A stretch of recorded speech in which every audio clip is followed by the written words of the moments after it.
one philosophical or problem that people could have or obstacle is that what my son asked me. He's reading this book on Aikido right now. He's 10 years old. He asked me, what is the difference between Aiki-jitsu and Aikido? Right? So you think about, what do you think the difference is? Just by the words, do is way, jutsu is like a technique. And when you think about Aiki-jutsu, Aiki-jujitsu, it's just, to me, it's like what came before Aikido, Right. before O-sensei. O-sensei made Aikido. Jitsu is technique, Yes. and Do is lifestyle, way of life.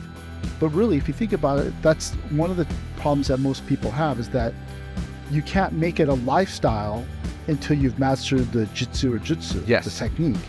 Once you master the techniques, then you have to kind of ask yourself, okay, well, do I fully believe in this? And then I'm going to follow the way of Aikido.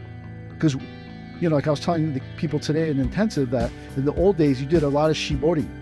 So your hands got really strong. You did a lot of suburi. So your hands became strong, right? And so when someone grabbed you and you did nikyo, you could easily break their wrist with like almost no power. But today, people don't have those strong hands.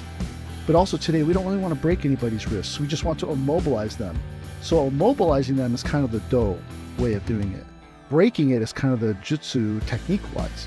But you have to make that leap in your own heart that, well, I don't want to, this guy's a musician. I'm not going to break his wrist, and then he can't work anymore. Or I don't really care, and then I break every person's wrist.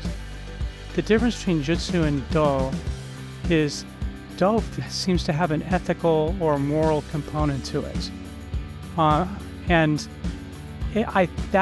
think is a good explanation for what you said about, do you really want to be in a position where you're training your hands to break someone's wrist?